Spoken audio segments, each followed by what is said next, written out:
happy Durga पूजा आई channel बु यंगबिरिबा इचनाव ma'am पुरम पोमगोल नतना हानिंगाय दे थागतचरी आई channel बु यंगबिरिबा इचनाव मैमना अनोबो इचनाव जबिउ तागदी like share subscribe तोबिउ हाइबो वफम जे थमजरी इचनाव ma'am अदो आई हौजे कसार सिलचर इत खोलादा देवी दुर्गा इमा पूजा की ओदिबास इसे नाम सोम चचरुबनी इचनाव मैम को अदो आई होइता हलई मोदो खितंग पूजा थेंगरे इचनाव मैम को अदुना इचनाव मैम लाइक तोबिउ खितंग थेंगरे ngasiसे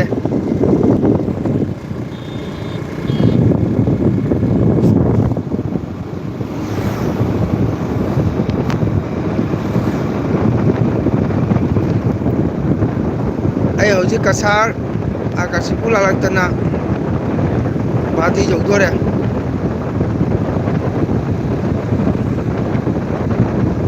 मसीदी बैक कैमरा पीदी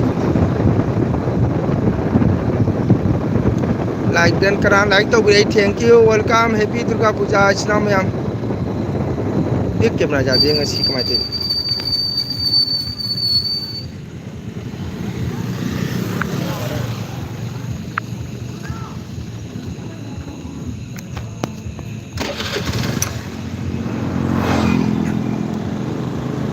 काय चलेगे ओजा ओ अभी से ओजा दुर्गा पूजा के ओदिबास चलू बने सिलचरदा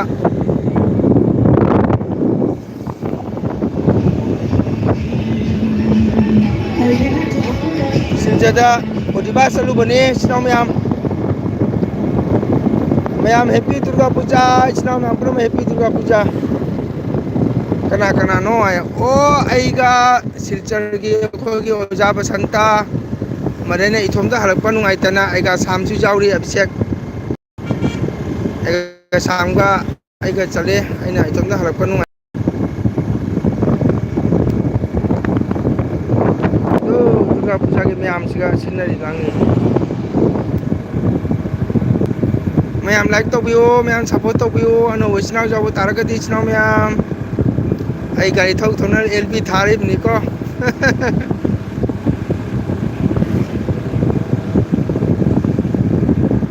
हयेंसु नायक तौददी अयुक गना चप्पा ताय पुंग निपान मनंग थुंगुलाव हाय आइगानको अभिषेक नंग करम कान लाकदोइनो ओजा हंगमने इकाय रेको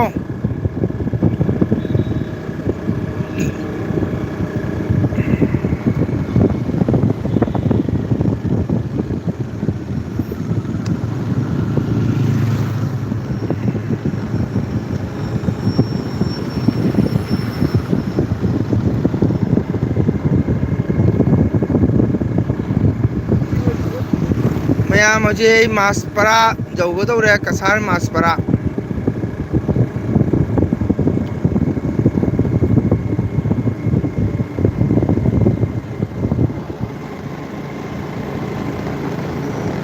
ऐगा मरिंग फमी मम्मनी उतरे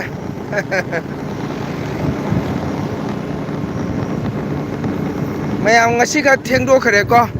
ओदिबास लोइबा थेंगरे आई पोसादी फंगदरे सिलचर कदाई दा ओजा सीएससी वेलकम हैप्पी दुर्गा पूजा सिलचर इत खोलादा अनि सुपरमान टॉपता लाइक तो बियो सिलचर इत खोलादा निको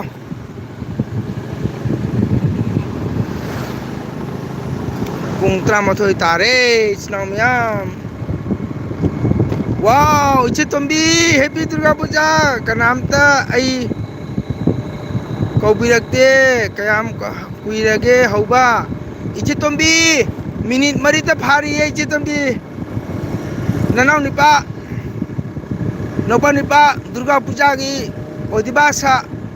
सकपा चलू बने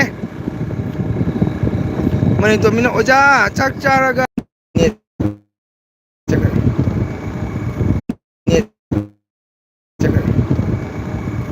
बेंधौ इसाइदा लेबनिना कमेंटो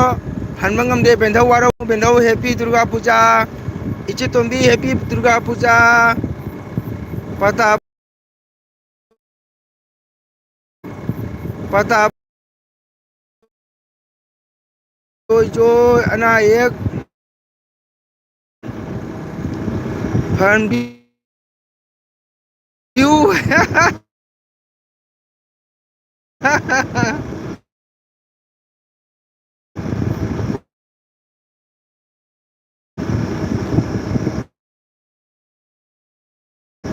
ꯅꯦꯠꯁꯦ ꯑꯩ ꯍꯥꯏꯋꯦꯗ ꯒꯥꯔꯤ ꯊꯧꯔꯤ ꯆꯦ ꯇꯣꯝꯕꯤ ꯂꯥꯏꯅꯥ ꯋꯥꯔꯧꯒꯅꯨꯕꯅꯤꯅ ꯑꯩ ꯀꯣꯃꯦꯟ ꯍꯟꯗꯕꯅꯦ ꯒꯥꯎ ꯇꯧꯔꯗꯤ ꯅꯦꯠ ꯂꯩꯅ ꯀꯛꯈꯔꯦ ꯕꯦꯟꯗꯧ ꯂꯩꯅꯥ ꯗꯨꯔꯒꯥ ꯄꯨꯖꯥ ꯅꯨꯃꯤꯠꯇ ꯑꯗꯨꯃꯥꯏ ꯍꯥꯏꯅꯨꯀꯣ ꯋꯦꯜꯀꯝ ꯏꯄꯥ ꯊꯦꯡꯀ꯭ꯌꯨ ꯏꯇꯩꯃ ꯋꯦꯜꯀꯝ ꯏꯆꯦ ꯇꯣꯝꯕꯤ ꯋꯦꯜꯀꯝ ꯗꯨꯔꯒꯥ ꯏꯃꯥ ꯂꯥꯛꯄ ꯑꯁꯤꯗ ꯅꯥ ꯌꯦꯛꯇꯅ ꯄꯨꯟꯁꯤ ꯁꯥꯡꯅ ꯍꯤꯡꯃꯤꯟꯅꯁꯤ ꯇꯥꯅꯤꯡꯗꯦꯍꯦ ꯍꯦꯄꯤ ꯗꯨꯔꯒꯥ ꯄꯨꯖꯥꯒ ꯕꯦꯟꯙꯧ ꯒꯥꯔꯤ ꯊꯧ ꯊꯧꯅ ꯑꯦꯜꯕꯤ ꯊꯥꯕꯅꯤ ꯀꯣꯃꯦꯟ ꯄꯥꯗꯦꯁꯨ ꯋꯥꯔꯧꯅꯨ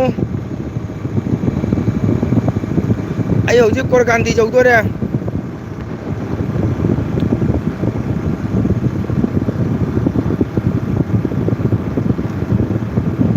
ꯉꯁꯤ ꯁꯤꯜꯆꯔ ꯏꯠꯈꯣꯂꯥꯒꯤ ꯗꯨꯔꯒꯥ ꯏꯃꯥ ꯐꯖꯕꯅꯤ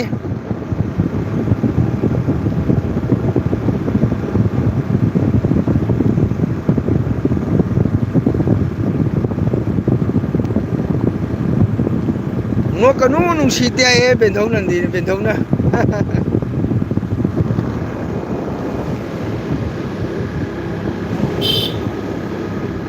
ꯃꯅꯤꯡꯗ ꯑꯩꯒꯥ ꯐꯝꯃꯤ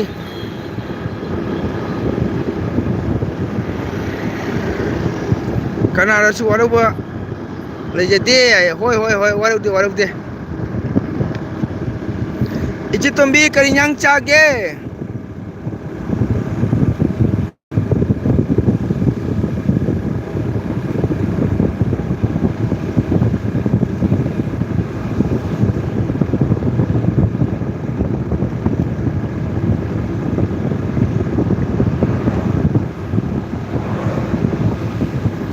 ꯃꯌꯥꯝ comment comment comment comment comment comment ꯑꯩ ꯀꯨꯏꯅ ꯑꯦꯜꯕꯤ ꯊꯥꯔꯣꯏꯀꯣ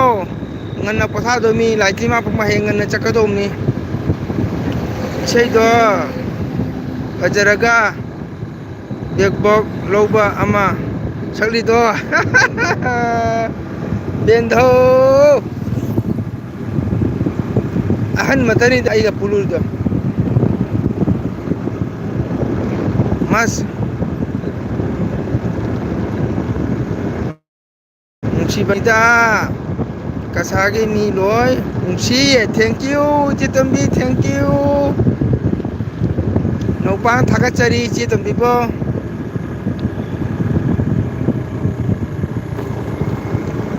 ꯀꯁꯥꯔ ꯀꯣꯂꯣꯅꯤ ꯑꯣꯖꯥ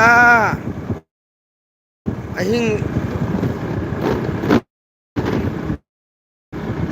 ꯑꯍꯤꯡ ꯂꯦꯛꯄ ꯌꯥꯗ꯭ꯔꯣ ꯍꯥꯏ ꯑꯍꯥ ꯑꯩ ꯂꯦꯛꯄ ꯍꯩꯅꯗꯦ ꯑꯩ ꯍꯥꯏ ꯑꯩ ꯑꯍꯤꯡꯗꯤ ꯂꯦꯛꯑꯣꯏ ꯍꯥꯏꯅ ꯑꯩ ꯃꯣꯏꯗ ꯍꯥꯏ ꯃꯤ ꯌꯨꯝꯗ ꯂꯦꯛꯄ ꯍꯩꯅꯗꯦ ꯏꯇꯩꯃ ꯃꯤ ꯌꯨꯝꯗ ꯂꯦꯛꯄ ꯍꯩꯅꯗꯦ ꯑꯗꯨꯅꯅꯤ ꯃꯤꯅꯤꯠ ꯑꯃ ꯄꯣꯊꯥꯕꯗꯨꯅ ꯅꯨꯡꯉꯥꯏꯌꯦ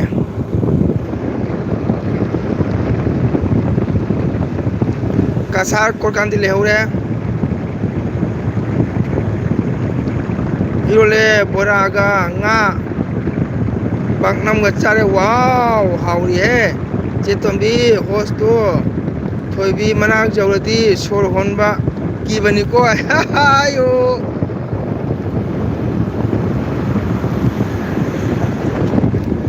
ꯏꯆꯦ ꯇꯣꯝꯕꯤ ꯇꯨꯝ ꯇꯥꯁꯜꯂꯨ ꯕꯦꯟꯙꯧ ꯂꯩꯅꯥꯒꯤ ꯄꯇꯥ ꯕꯕꯥꯒꯤ ꯋꯥꯔꯤꯗꯣ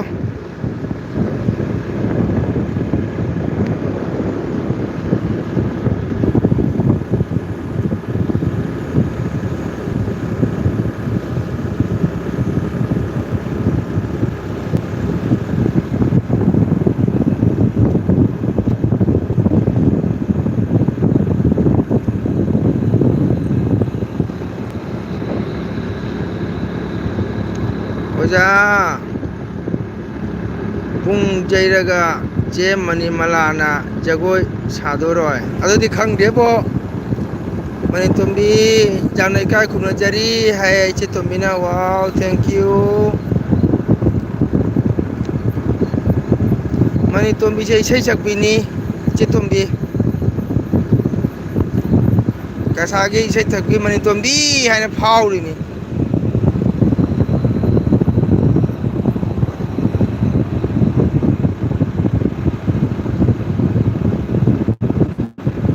ꯀꯁꯥꯔꯒꯤ ꯏꯁꯩꯁꯛꯄꯤ ꯃꯅꯤꯇꯣꯝꯕꯤ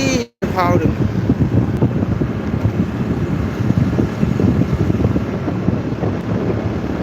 ओके ओके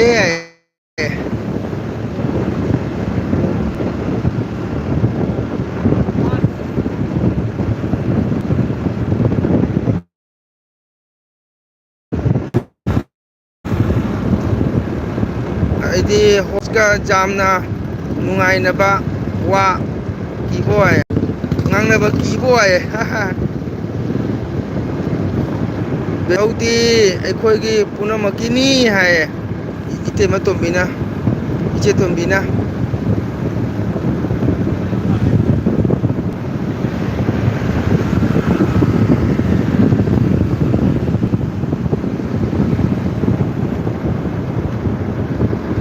ꯃꯅꯤꯇꯣꯝꯕꯤ ꯀꯁꯥꯔ ꯀꯗꯥꯏꯒꯤꯅꯣ ꯍꯥꯏꯅ ꯍꯪꯉꯛꯏꯕ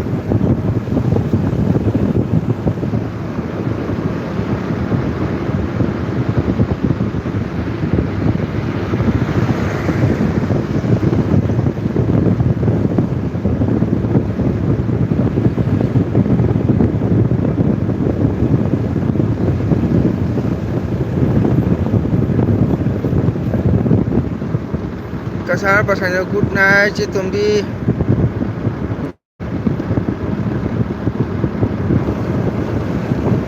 कसार बास कांडी जौरे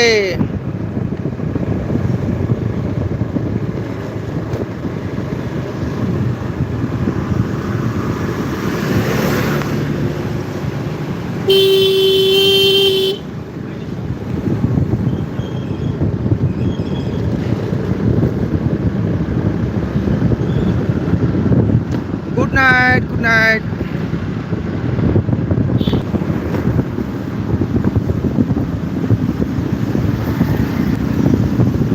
कसार मद्रासा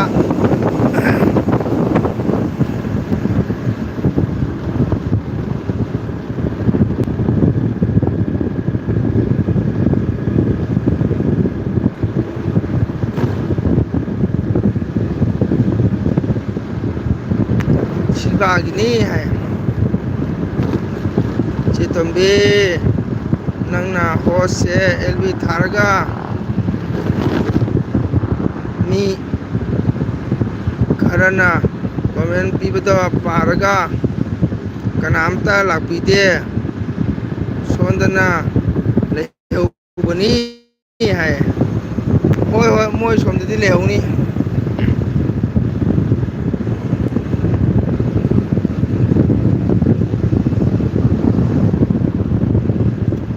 इतना मैम को हाइदबम जौरे यूम जौगदबा किलोमीटर चितुम्बी किलोमीटर अमा मखाय तक गारे यूम जौगदबा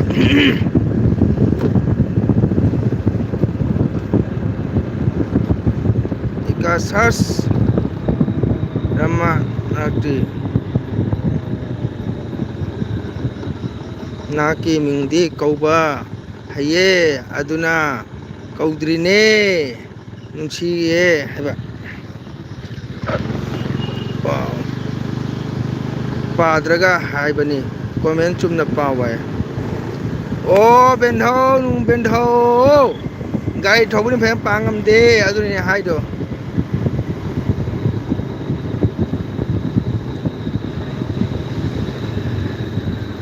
कोलीगांव जौरे नेट की अनाबा हौबगी मतम जौरे हाय चुमी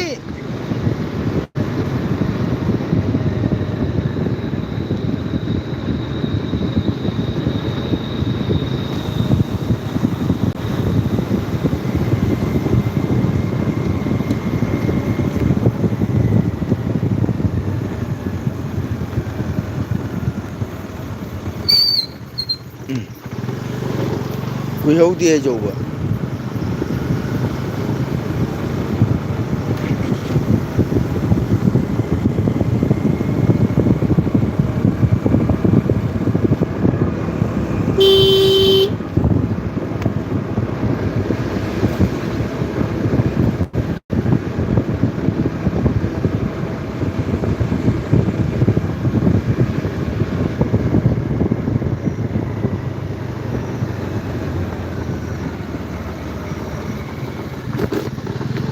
ꯃꯟꯇꯨ ꯑꯣꯖꯥ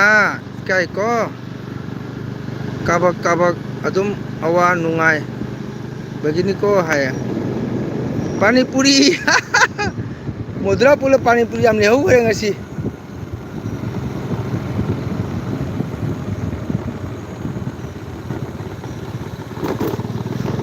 ꯃꯅꯤꯇꯣꯝꯕꯤ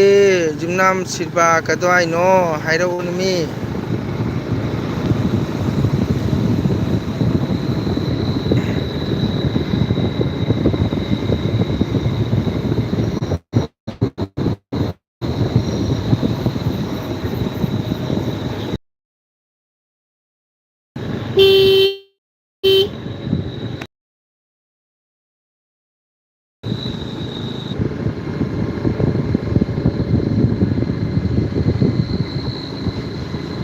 ꯑꯩ ꯍꯌꯦꯡ ꯂꯥꯛꯀꯅꯤ ꯍꯥꯏꯕꯅꯤ ꯄꯥꯅꯤꯄꯨꯔꯤ ꯑꯣꯀꯦ ꯂꯥꯛꯎ ꯏꯠ ꯈꯣꯂꯥꯗ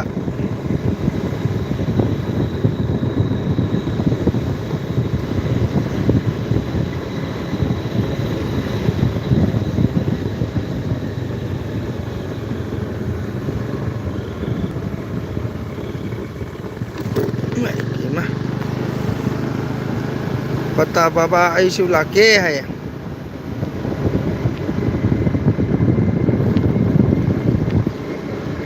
ꯂꯥꯛꯎ ꯂꯥꯛꯎ ꯂꯣꯏ ꯂꯥꯛꯎ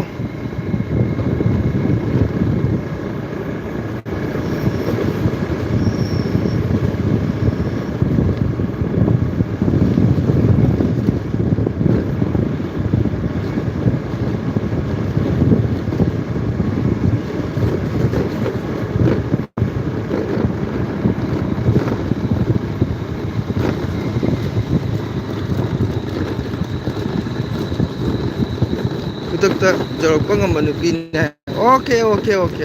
ꯌꯧꯔꯛꯎ ꯀꯥꯏꯗꯦ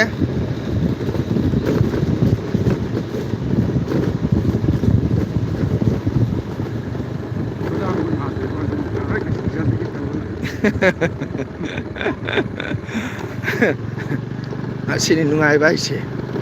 ꯃꯌꯥꯝ ꯎꯅꯗ ꯋꯥꯔꯤ ꯁꯥꯟꯅꯩꯁꯦ ꯄꯨꯟꯁꯤꯔꯣꯜꯅꯤ ꯄꯨꯟꯁꯤꯔꯣꯜ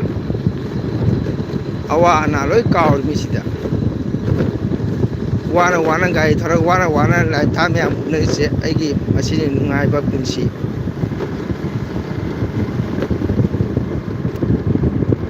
ꯊꯦꯡꯉ ꯃꯇꯝꯁꯤꯒ ꯆꯪꯕꯤꯔꯛꯏ ꯃꯌꯥꯝꯁꯦ ꯅꯨꯡꯁꯤꯗ꯭ꯔꯁꯦ ꯑꯁꯤꯅꯤ ꯑꯁꯦꯡꯕ ꯏꯆꯤꯜ ꯏꯅꯥꯎ ꯃꯔꯨꯞ ꯃꯄꯥꯡ ꯍꯥꯏꯕꯁꯦ ꯃꯌꯥꯝ ꯑꯩ ꯂꯣꯏꯁꯤꯜꯂꯒꯦꯀꯣ ꯏꯆꯤꯟ ꯏꯅꯥꯎ ꯃꯌꯥꯝ ꯄꯨꯝꯅꯃꯛ ꯑꯩꯈꯣꯏ ꯂꯝꯕꯤ ꯐꯠꯇꯕ ꯃꯇꯦꯛ ꯌꯥꯝ ꯐꯠꯇꯦ ꯑꯗꯨꯅ ꯃꯌꯥꯝ ꯂꯥꯛꯂꯗꯤ ꯀꯧꯒꯗꯕꯅꯤꯀꯣ ꯇꯨꯠ ꯑꯣꯀꯦ ꯏꯆꯤꯟ ꯏꯅꯥꯎ ꯃꯌꯥꯝ ꯄꯨꯝꯅꯃꯛ ꯏꯆꯦ ꯇꯣꯝꯕꯤ ꯏꯆꯦ ꯃꯅꯤꯇꯣꯝꯕꯤ ꯕꯦꯟꯖꯥꯎꯂꯣꯏꯅꯥ ꯒꯨꯗ ꯅꯥꯏꯠ ꯅꯨꯡꯉꯥꯏꯅ ꯄꯣꯊꯥꯕꯤꯔꯣ ꯌꯨꯝ ꯌꯧꯔꯦ ꯃꯇꯦꯛ ꯑꯃ ꯂꯝꯕꯤ ꯐꯠꯇꯕꯅꯤ ꯒꯥꯔꯤ ꯊꯧꯕ ꯅꯨꯡꯉꯥꯏꯇꯦꯀꯣ ꯑꯗꯨꯅ ꯒꯨꯗ ꯅꯥꯏꯠ ꯑꯣꯏꯔꯁꯤ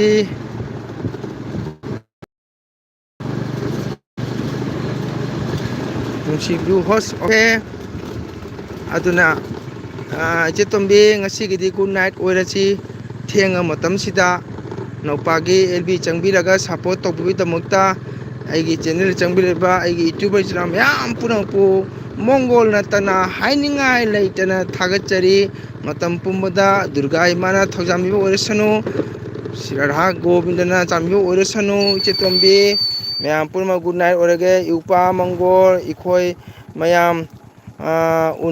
ꯎꯅꯍꯜꯂꯝꯂꯒ ꯑꯣꯀꯦ ꯏꯆꯦ ꯇꯣꯝꯕꯤ ꯋꯥꯔꯧꯕꯤꯔ ꯄ꯭ꯂꯤꯖ ꯑꯩ ꯂꯝꯕꯤ ꯃꯇꯦꯛ ꯑꯃ ꯌꯥꯝ ꯐꯠꯇꯦꯕꯀꯣ ꯑꯗꯨꯅ ꯑꯩꯈꯣꯏ ꯃꯌꯥꯝ ꯕꯥꯏ ꯑꯣꯏꯔꯁꯤ ꯃꯌꯥꯝꯁꯨ ꯃꯄꯨꯒꯤ ꯃꯤꯈꯩ ꯁꯣꯜꯂꯒ ꯄꯣꯊꯥꯕꯤꯔꯣ ꯏꯁꯣꯔꯒꯤ ꯅꯥꯝ ꯁꯣꯜꯂꯒ ꯄꯣꯊꯥꯕꯤꯔꯣꯀꯣ ꯑꯩꯁꯨ ꯋꯥꯔꯦ ꯉꯁꯤꯁꯦ ꯑꯣꯛꯆꯔꯦ ꯄꯇꯥ ꯕꯕꯥꯅ ꯑꯣꯀꯦ ꯑꯣꯛꯆꯕꯗꯣ ꯉꯁꯤꯒꯤ ꯑꯣꯛꯃꯤꯟꯅꯔꯁꯤ ꯍꯌꯦꯡ ꯑꯃꯨꯛ ꯎꯅꯁꯤ ꯅꯥ ꯌꯦꯛꯇ꯭ꯔꯒ ꯏꯁꯣꯔꯒꯤ ꯊꯧꯖꯥꯜ ꯂꯩꯔꯗꯤꯀꯣ ꯑꯗꯣ ꯉꯁꯤ ꯑꯍꯤꯡꯁꯤꯗꯤ ꯅꯥ ꯌꯦꯛꯇꯅ ꯏꯁꯣꯔꯒꯤ ꯅꯥꯝ ꯁꯣꯜꯂꯒ ꯅꯨꯡꯉꯥꯏꯅ ꯄꯣꯊꯥꯃꯤꯟꯅꯔꯁꯤ